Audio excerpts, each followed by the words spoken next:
আমি বৃষ্টির পানি সেভ করে রেখে দিয়েছিলাম, ট্যাপ ওয়াটার না দিয়ে আমি ভাবছি এবার বৃষ্টির পানি দিয়ে আমি সিড জার্মিনেশনের জন্য ইউজ করব। তো প্রথম হলো আমি টিস্যুটা এই বৃষ্টির পানিতে ভিজাবো।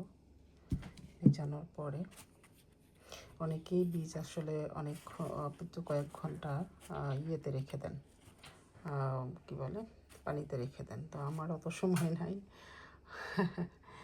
সময় নাই, এটাও করতেছি। রাত কয়টা বাজে এখন? রাত বাজে 3টা।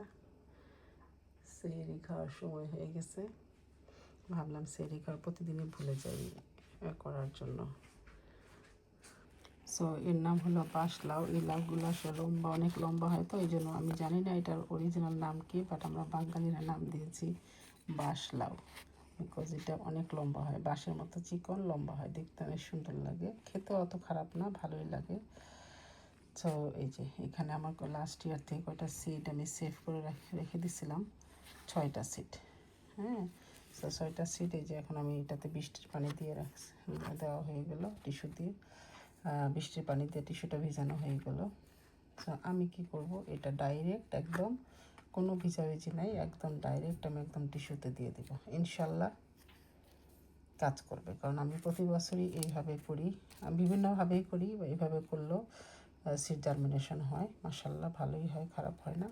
আর আমার বেশ কয়েক বছর অভিজ্ঞতা দিয়ে আমি এখন মোটামুটি ভালোই কাজ হয় আসলে।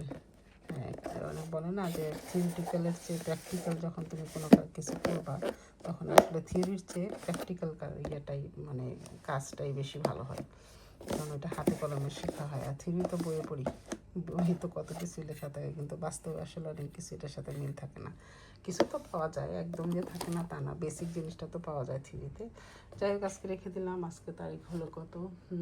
আজকে আমাদের 21 রোজা, আর হবে আগামীকাল। এখন আমরা সেহরি খাওয়ার জন্য উঠছি, তো ভাবলাম খাওয়ার আগে সিডটা জার্মিনেশন করে ঘুমাই, কারণ এই সিডটা আমার ছিল এই বক্সে গত বছরে, তো আমি ভুলে গেছিলাম আমার নর্মাল অন্যগুলোর সাথে জার্মিনেশন করার জন্য। তো যাই হোক, আজকে করে ফেললাম, ইনশাল্লাহ নেক্সট আপডেট দিব। ভালো থাকবেন সবাই, আল্লাহ হাফেজ, হ্যাপি গার্ডেনিং।